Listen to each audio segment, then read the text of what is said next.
저는 이제 음악치료, 저희 이제 심리치료학과인데요. 그 음악치료를 하는 입장에서 이런 그 사람들의 심리나 아니면 지금 요즘에 이제 많이 문제가 돼가고 있는 아이들이 많아요. 그런 심리적인 문제를 다루기 위해서 어떻게 치료적으로 접근을 할 것인가. 그런데 이제 도구를 음악으로 사용을 해서 접근을 했습니다.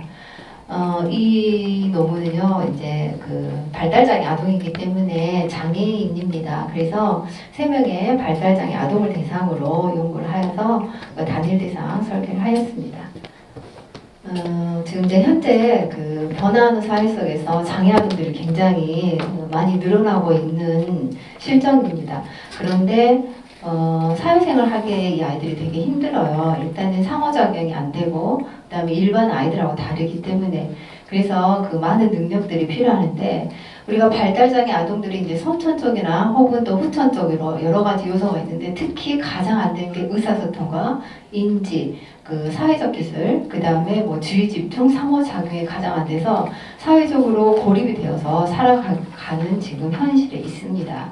그래서 이런 아이들을 어떻게 하면 조금 더 일반화시켜서 보통 아이들하고 같이 적응을 하면서 살 수 있을까라는 많은 연구들을 하고 있는데, 외국에서나 뭐 우리나라에서나 많은 연구들을 하고 있는데, 음악치료 사례를 좀 살펴보면 자폐청소년을 연구를 대상으로 했어요. 그런데 음악치료에서 뭐 피아노나 뭐 음악을 듣고 또 노래에 어떤 관심을 보였어요. 또 멜로디에 어떤 관심을 보이고 음악 치료를 했더니 아이의 능력이 향상이 되었다. 또 윤광희 씨는 아이의 흥미나 또 음악을 사용해서 봤더니 사회 정서 발달에 아이가 도움이 있었고 또 상호작용에도 어떤 기회를 제공할 수 있는 상황이 되었다. 또 스미스 씨는 뭐 움직임이나 노래나 리듬 활동 이런 거를 통해서 사회적 행동을 배울 수 있는 환경이 되었다. 이러한 선행 연구를 가지고 있고요. 또 김수정은 어떤 음악적인 과정을 가지고 차례지키기나 기다리기, 주고받기, 나누기, 협동심 이런 사회적 행동이 향상될 수가 있었고, 또 김미애 연구를 살펴보면 자폐아동을 대상으로 음악 치료를 했더니 이 아이들의 문제 행동을 감소시키는 데 효과가 있었다. 이런 내용들이 있었습니다. 그래서 이제 이러한 선행 연구를 바탕으로 해서 발달장애 아동 3명을 대상으로 연구를 하게 됐는데, 자, 연구 방법을 한번 살펴보도록 하겠습니다. 저는 이제 연구 대상은 아까 이야기했던 것처럼 3명의 아동을 대상으로 했습니다. 첫 번째 아동은 4세대 자폐 2급을 판정을 받았어요. 그런데 정도가 그렇게 심하진 않아서 약간 경도급의 아이였고요.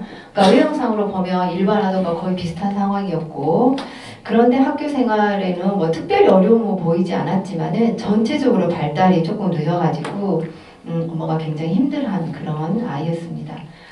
처음에 이 아동이 그 치료실에 왔을 때 착석이 안 됐어요. 착석이 안 돼가지고 굉장히 많이 움직임을 보였었고, 그 다음에 산만한 모습이 되게 많이 보였습니다.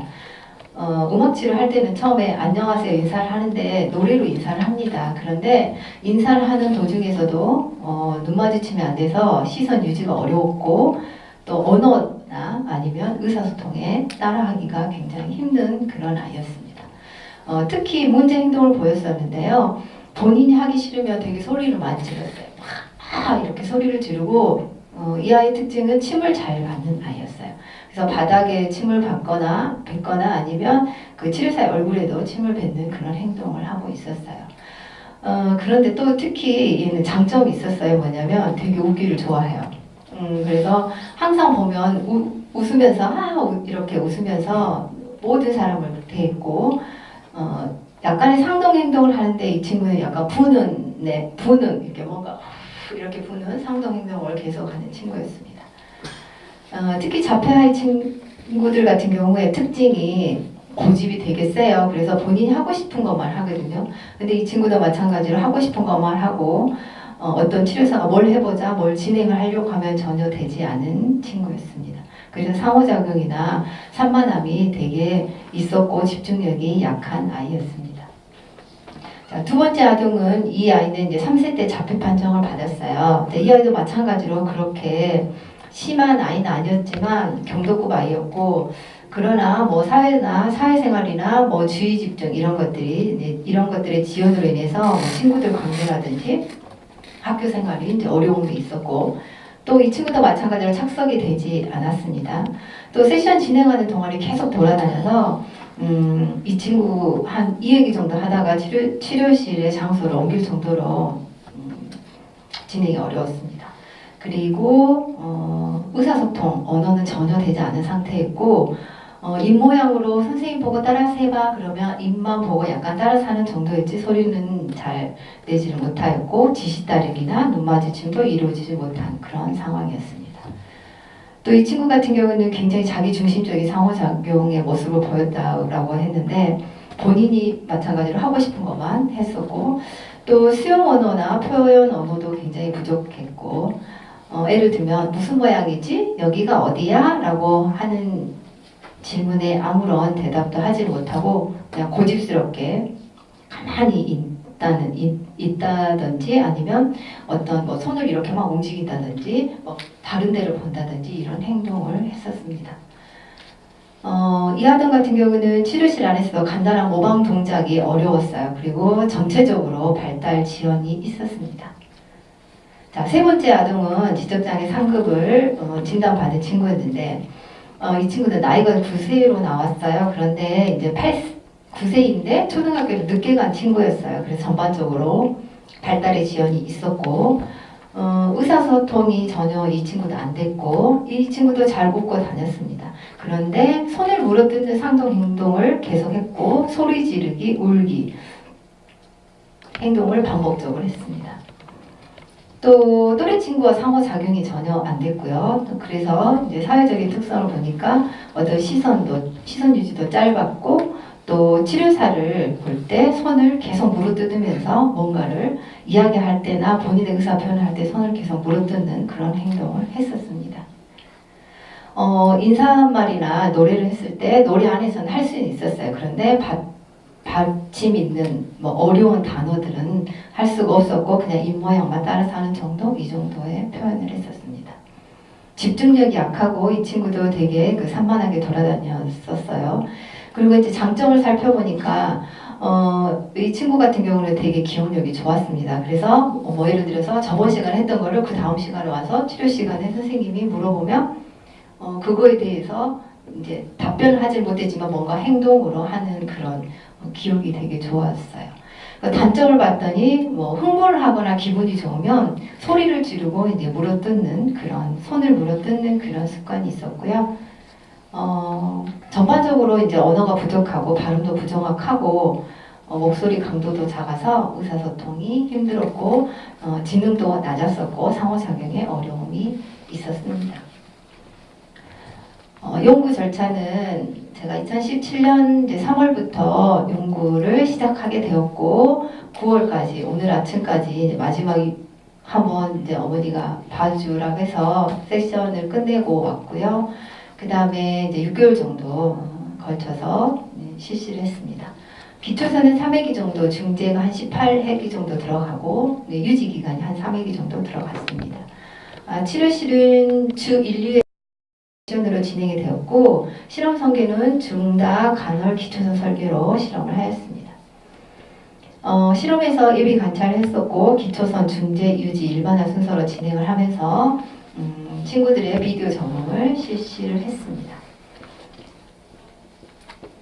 첫 번째 아동이 어떤 그 빈도가 일정한 수준의 안정성이 보일 때 두 번째 아이가 들어갔었고 중재가 들어갔었고 두 번째 아동과 세 번째 아동도 마찬가지로 두 번째 아동의 친구가 안정성을 보일 때 세 번째 아동도 중재가 들어갔습니다. 또 유지 기간은 3회기 정도 해서 유지 검사를 실시하였습니다. 실시한 결과 주의 집중에 대해서 보니까 주의 집중은 비디오의 녹화를 가지고 분석을 했었거든요. 그래서 10초 관찰, 10초 기록으로 분석을 했었고 계산 방법은 보시는 바와 같이 이렇게 계산했습니다.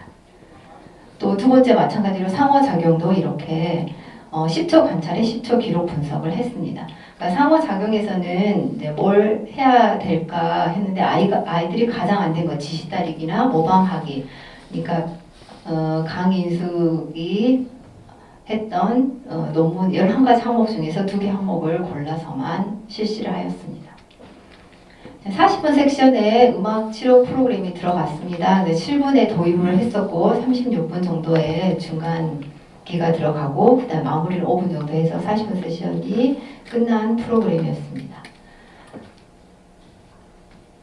회기별로 구성을 봤더니 초기, 중기, 종결, 유지 단계 4단계로 나누어서 실시를 하였는데요. 초기 단계는 라포 형성 단계로 서로의 어떤 감정이나 그 다음에 친밀감 형성하는 시기로 잡았고, 중기는 이제 중지에 들어가는 회기라고 생각하시면 되겠습니다. 그 다음에 이제 마지막에 종결 3회기 정도, 그러니까 이 친구가 잘 치료가 되었는지 유지를 3회기 정도 보았습니다. 그래서 이제 그 그래프를 살펴보면 기초선에 이 아이가 지금 기초선에 어떠한 상황에 있는지 쭉 살펴봤더니 첫째 아이가 어느 정도의 유지 기간이 되니까 두 번째 아이를 기초선을 실시를 하였고, 그 다음에 세 번째 친구 C 아동을 기초선 설계를 하여서 중재에 들어갔었습니다. 그런데 이렇게 그래프를 잠깐 살펴보면 다 전부 다 전체적으로 이렇게 상승되는 상향 곡선이 보였고, 요거는 이제 아까 상호작용 두 가지를 가지고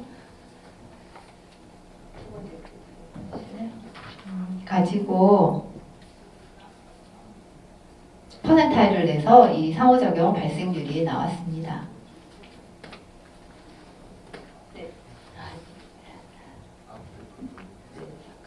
네, 잠깐만 두 번째 보시면 아까 그래프에서 지시 따르기와 모방하기 두 개의 발생률을 가지고 세 번째 그래프 한번 보여주실래요? 네, 그래서 이렇게 상호작용이 상승되는 곡선을 보였습니다. 결론적으로 이렇게 주의 집중이나 상호작용이 친구들에게는 가장 중요한데 안 되는 친구들을 조금이라도 그 일반 아이들처럼 사회생활을 잘 할 수 있도록 치료를 실시해 봤어요. 그랬더니 A 아동은 처음에 눈 마주침이 잘 되지 못하고 또 치료사와 노래를 주고받으면서 상호작용이 이루어지지 못했습니다. 그런데 회기가 거듭나면서 어떤 착석 유지가 가능했었고, 눈 마주침이 향상이 됐었고, 노래 부르기를 할 수가 있었어요. 그래서 어떤 음악 활동에 나중에는 자발적인 참여 모습을 보였다는 게, 치료실에 이제 들어오면 음악 치료실에 가서 본인 혼자 스스로 이렇게 걸어갈 정도로 그래서 어머니가 너무 좋아져서 음악 치료가 이렇게 좋은 거예요? 라고 말할 정도로 굉장히 만족감을 얻었습니다. 또 특히 여러 가지 음악 중재 도구 중에서 이 친구 같은 경우는 지점도나 리본 스틱 같은 거 교구를 활용해서 활동을 했던 거에 대해서 음악적인 치료 효과가 있었고, 또 치료사의 지시 따르기나 또 어떤 음악 활동에 있어서 참여도가 향상이 되었었고요. 기술적 향상에도 향상이 됐고, 또 비언어적 의사소통에서 이 친구 같은 경우는 즉흥연주 중재가 효과적인 음악 활동을 보였다. 와서 이제 막 소리 지르기를 한다든지 아니면 본인이 하기 싫을 때 막 침을 뱉거나 바닥에 막 들어눕는 그렇게 행동을 했었는데, 이럴 때마다 치료사가 즉흥연주를 해줬어요. 그러면 바로 일어나서 피아노 앞에 앉는다든지 의자에 앉는다든지 이렇게 효과가 있었습니다. 중재에서. 자, B 아동을 살펴보면 착석은 유지하나 치료사 눈 마주침이 잘 되지 못했다고 됐는데, B 아동 같은 경우도 착석이 그렇게 잘 되지 않은 친구였어요.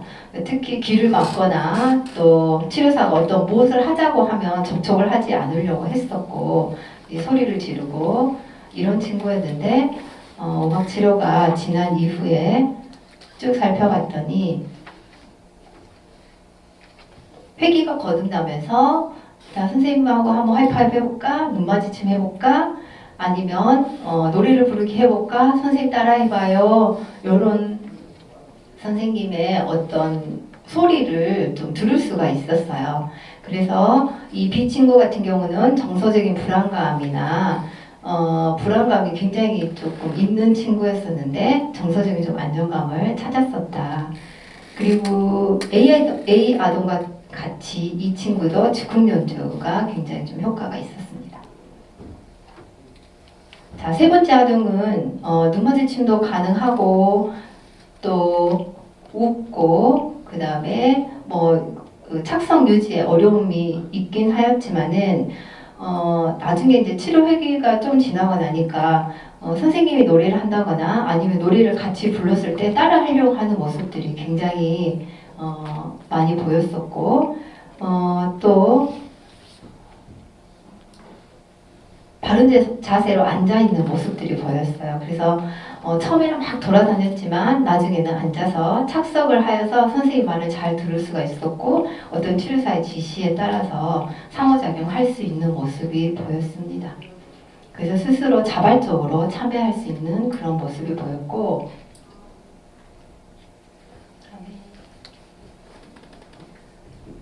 언어적 어려움이 있었는데 음악을 통해서 그 노래 따라 부르기를 하다가 보면서 정확한 발음은 아니었지만 어떤 노래를 했을 때 음정이라든지 그 다음에 뭐 리듬이라든지 그 다음에 가사를 잘 따라 하려고 했었어요.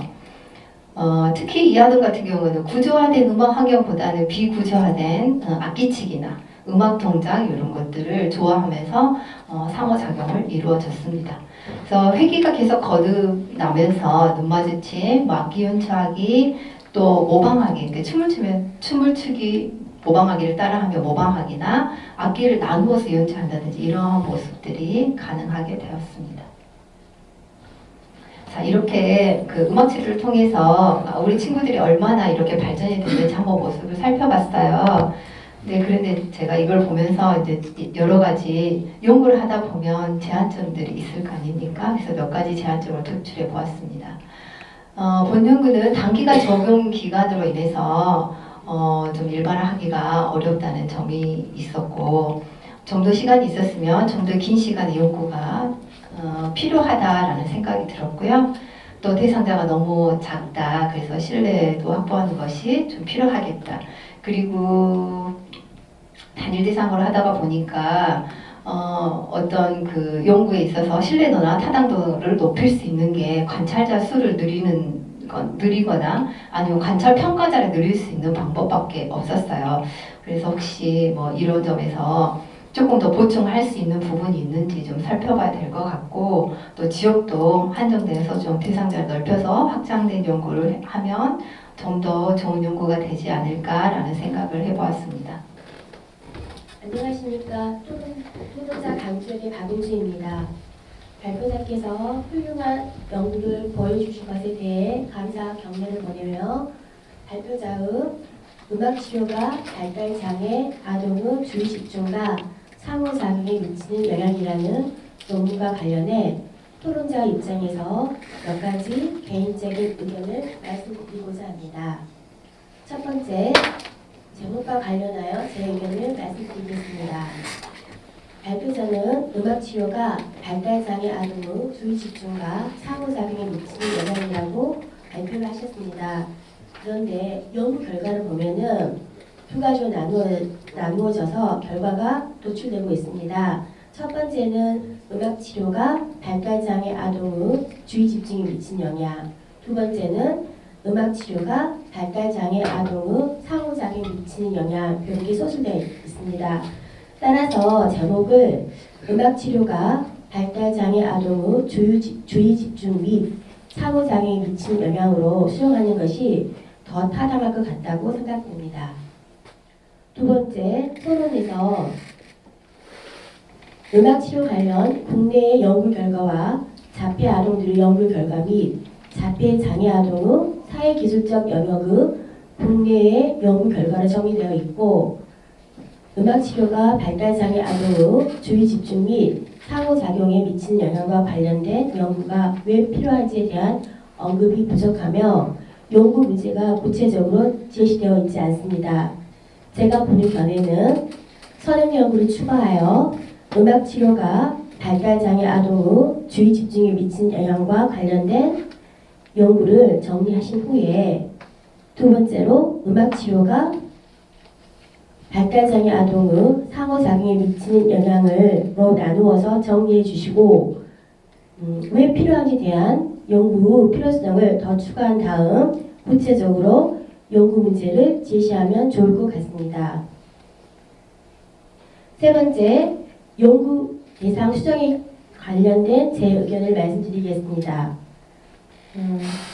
연구 방법 중에 연구 대상을 보면 지광역시에 거주하며 N심리발달센터에 이용하고 있는 7, 8세 발달장애 아동 3명을 연구 대상으로 선정하였다고 하였습니다. 그러나 연구 대상이 7세 자폐장애 2급 남아, 8세 자폐장애 2급 남아, 그리고 9세 지적장애 2급 남아로 연구가 진행되었다고 나타나고 있으므로 연구 대상을 7세에서 9세 장애 발달 남아 아동으로 남아 3명으로 수정한다거나 혹은 자폐장애나 지적장애가 있는 7세에서 9세 남아 3명으로 연구 대상을 선정하였다고 수정하는 것이 바람직할 것 같습니다.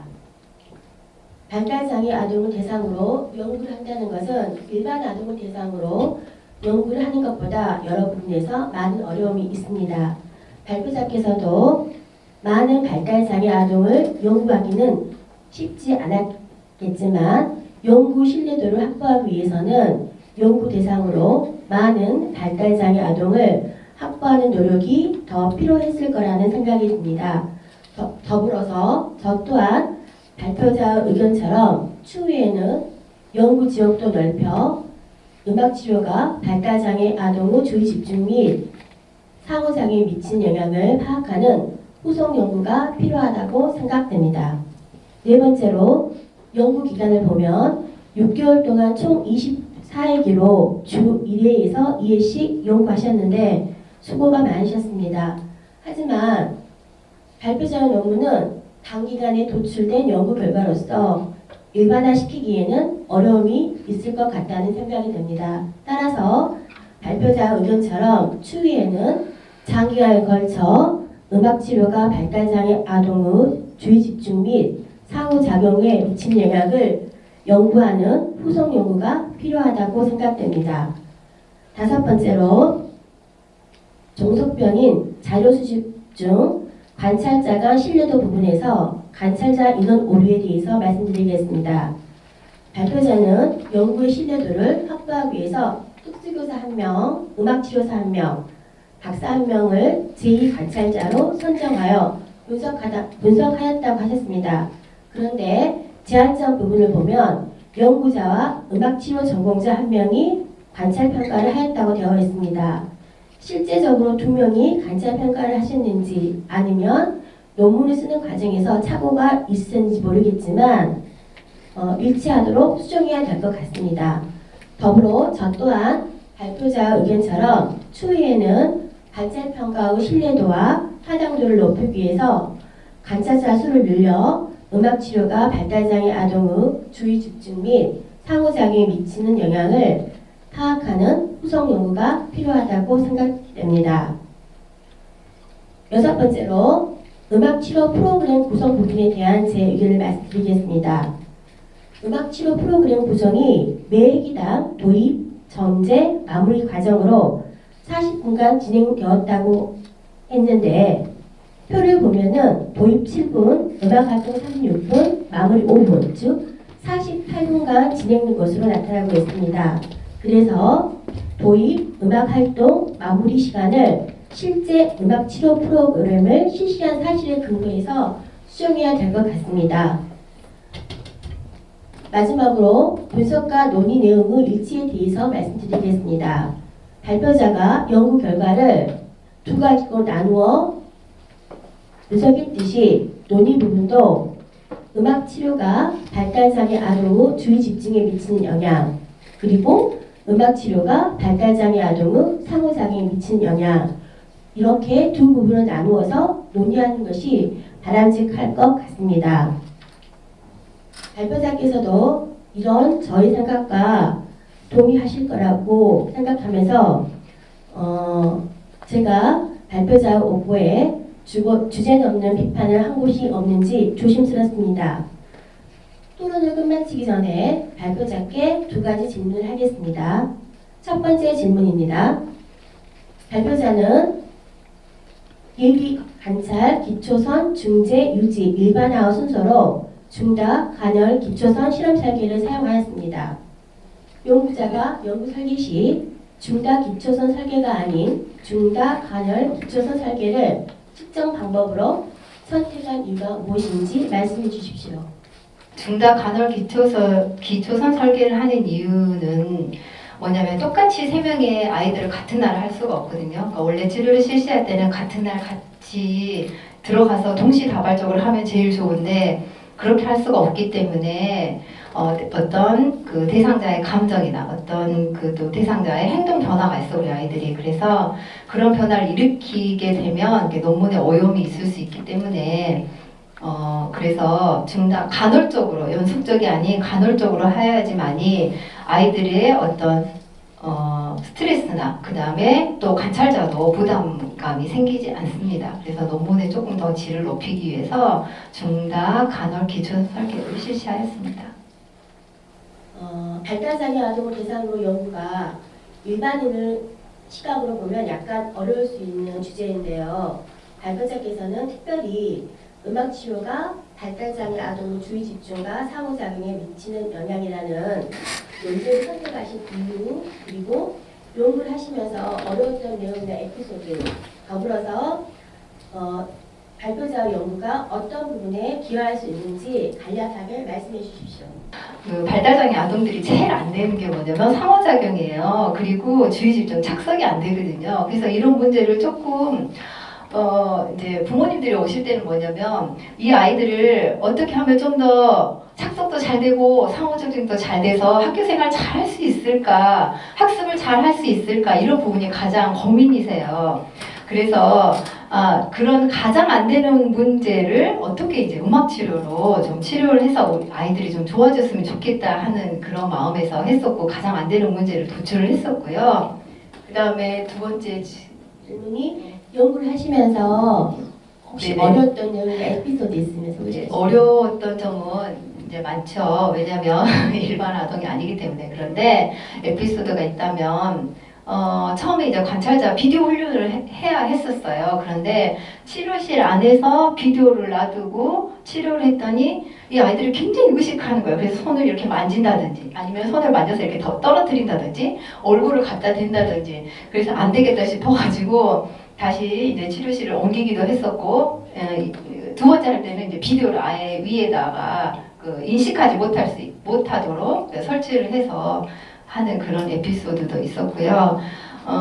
가장 어려웠던 거는 실은 이제 저는 이 아이들이 논문 물론 이제 연구 결과가 나와야 되기 때문에 좀 빨리 치료 효과가 있었으면 좋겠어요. 그런데 가장 어려운 게 발달장애 아이들이다 보니까 너무 더디게 가요. 그래서 그 다음에는 어떻게 하면 이 아이를 끌어올 수 있을까? 오직 일주일 동안 그 생각만 했었거든요. 그런 점들이 가장 어려웠던 것 같아요. 어떻게 하면 착석을 더 오래 할 수 있을까? 어떻게 하면 상호작용을 할 수 있도록 뭘 해야 될까? 그런 고민을 많이 했던 게 실은 이제 저한테는 공부가 많이 됐었고, 실제로 이렇게 적용을 했더니 다행히도 좋은 효과가 있어서 좋았던 연구 결과가 나왔습니다.